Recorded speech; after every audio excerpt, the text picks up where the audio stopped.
8-10 വയസ്സ് പ്രായത്തിൽ ജന്മഭൂമിയായ ഉത്തരേന്ത്യയിൽ നിന്നും മലയാള ഭൂമിയിലേക്ക് ആനയിക്കപ്പെട്ടത്.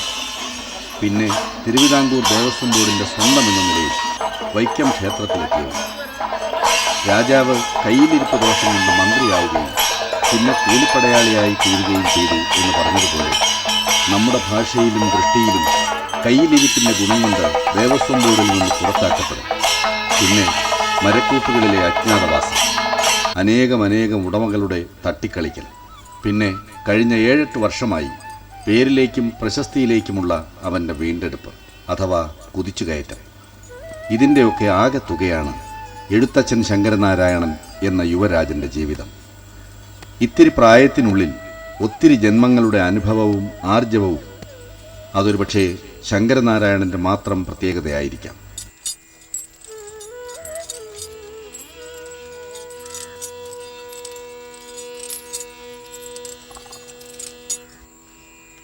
ഇന്ന് എഴുത്തച്ഛൻ ശങ്കരനാരായണൻ്റേത് ലക്ഷണശാസ്ത്രപ്രകാരം മികച്ചവയെന്ന് വാഴ്ത്തപ്പെടുന്ന വീണെടുത്ത കൊമ്പിൻ്റെ ഗണത്തിലുള്ളവയല്ലെങ്കിലും പണ്ട് അങ്ങനെയായിരുന്നില്ല. പക്ഷേ ജീവിതപാതയിലെ പല കർമ്മകാണ്ഡങ്ങൾക്കിടയിൽ തടിക്കൂപ്പുകളിലെ മരപ്പണിയുടെ കടുപ്പമാവണം കാലാന്തരത്തിൽ വീണെടുത്തവയെന്ന് പറയപ്പെട്ടിരുന്ന ആ ചന്തമാർന്ന കൊമ്പുകളെ കീഴ്ക്കൊമ്പിൻ്റെ ശ്രേണിയിലേക്ക് തരം താഴ്ത്തിയത്. 8 വർഷം മുമ്പ് എഴുത്തച്ഛൻ ഗ്രൂപ്പിലേക്ക് എത്തിച്ചേരുമ്പോൾ തനി 11 പറയാനാവും വിധം ശരിക്കും ഒരു കീഴ്ക്കൊമ്പനായിരുന്നു ഈ ആന. പിന്നീട് തടിപ്പണിയിൽ നിന്നുള്ള വിടുതലും കൊമ്പ് മുറിക്കുന്നതിലുള്ള തികഞ്ഞ ശ്രദ്ധയും വൈദഗ്ധ്യവും. കീഴ്ക്കൊമ്പൻ എന്ന അവസ്ഥയിൽ നിന്നും ശങ്കരനാരായണൻ ഇപ്പോൾ വീണെടുത്ത കൊമ്പുകളിലേക്കുള്ള തിരിച്ചുപിടുത്തത്തിൻ്റെ പാതയിലാണ്.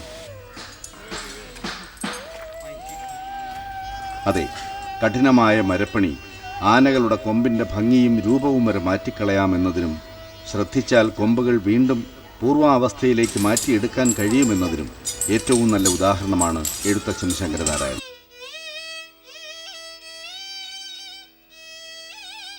ശങ്കരൻ്റെ തുമ്പിക്കൈയിൽ കാണുന്ന ഈ മുറിപ്പാട് ഒരു പാപ്പാന് പറ്റിയ കയ്യബദ്ധമാണ്. ആനയുടെ മുന്നിൽ നിന്ന് ആനയ്ക്കുള്ള പനമ്പട്ട വെട്ടി തുണ്ടമാക്കി ഇട്ടുകൊടുക്കുകയായിരുന്നത്രേ പാപ്പാൻ. പക്ഷേ ചെറിയൊരു നോട്ടപ്പിശകിൽ കത്തി പാഞ്ഞുകൊണ്ടത് തുമ്പിയിൽ തന്നെ. ഭാഗ്യത്തിന് വെട്ട് കാര്യമായ ആഴത്തിലേക്ക് പാഞ്ഞില്ല. അല്ലായിരുന്നെങ്കിൽ ശങ്കരു വെള്ളം കുടിക്കുവാൻ തന്നെ വലഞ്ഞുപോവില്ലേ? ആനയുടെ ശരീരത്തിലെ തന്നെ ഏറ്റവും ശക്തമായ പേശികൾ തുമ്പിക്കൈയിലേതാണെന്നാണ് പറയപ്പെടുന്നത്. അതുകൊണ്ടാണത്രേ വടക്കൻ പാട്ടുകളിലെ ചില വീരപുരുഷന്മാരുടെ വാൾത്തലയുടെ വീര്യം വിളംബരം ചെയ്യുന്നതിന് ആനയുടെ തുമ്പിക്കൈ പോലും ഒറ്റ വെട്ടിന് വേർപെടുത്താൻ പോന്നവൻ എന്ന് പാണന്മാർ പാടിപ്പോന്നത്. ഇന്ന് തിരക്കേറിയ ഉത്സവ സീസണിൽ ഓരോ ഉത്സവ നഗരിയിൽ നിന്നും അടുത്ത ഇടത്തേക്ക് ലോറിയിലാണ് ശങ്കരനാരായണൻ്റെ ഷട്ടിൽ സർവീസുകളെങ്കിൽ കുറേ വർഷങ്ങൾക്ക് മുമ്പ് വരെ കഥ മറ്റൊന്നായിരുന്നു. ആർത്തിരമ്പി പായുന്ന മോട്ടോർ വാഹനങ്ങൾ കണ്ടാൽ തന്നെ അവന് കുരു പൊട്ടും. എന്നിട്ടല്ലേ അതിൽ കയറി മണിക്കൂറുകളോളമൊക്കെ പഞ്ചപുച്ഛമടക്കി അയ്യോഭാവത്തിനെ പോലെ നിൽക്കേണ്ടുന്ന അവസ്ഥ. വൈക്കം ക്ഷേത്രത്തിൽ നിന്നും ലേലം വിളിക്കപ്പെട്ട ശേഷം തേനിയിൽ തുളസി എന്ന ഉടമയുടെ കീഴിൽ നിൽക്കുമ്പോഴാണ് ആദ്യമായിട്ട് ഇവനെ ലോറിയിൽ കയറ്റാൻ ശ്രമിച്ചത്. പക്ഷേ പലവട്ടം പല ലോറികൾ ചന്ദ്രശേഖര വീരൻ്റെ മുന്നിൽ ഹാജരാക്കപ്പെട്ടുവെങ്കിലും കക്ഷി അങ്ങനെ പെട്ടെന്നൊന്നും വഴങ്ങാൻ തയ്യാറുണ്ടായിരുന്നില്ല. ഒടുവിൽ പുതിയൊരു ലോറി കൂടി വാങ്ങിയപ്പോൾ ഉടമയ്ക്ക് ഒരൊറ്റ വാശി. സ്വന്തം വീരശൂര മാർത്താണ്ഡനെ കയറ്റിക്കൊണ്ട് തന്നെ ആവട്ടെ ഉദ്ഘാടന പറക്കൽ. വടിയും തടയും കൂച്ചുവിലങ്ങും നടവിലങ്ങുമൊക്കെയായി ഒരു ഗ്രാമം ഒറ്റക്കെട്ടായി ആനയ്ക്ക് ചുറ്റും അണിനിരുന്നപ്പോൾ നമ്മുടെ അനങ്ങാപ്പാറ അവസാനം ലോറിയിലേക്ക് എങ്ങനെയൊക്കെയോ എടുത്തു കയറ്റപ്പെട്ടു. ഓപ്പറേഷൻ ആന ലോറി എന്ന് പേരിടാമായിരുന്ന ആ ദൗത്യത്തിൻ്റെ 1-ാം ഘട്ടം വിജയകരമായി പൂർത്തിയാക്കിയ നാട്ടുകാർക്കെല്ലാം ഉടമയുടെ വക 1-ാം തരം വിരുന്നൂട്ടും. പക്ഷേ എൻജിൻ സ്റ്റാർട്ട് ചെയ്ത് വണ്ടി 2 അടി മുന്നോട്ടെടുക്കേണ്ട താമസം.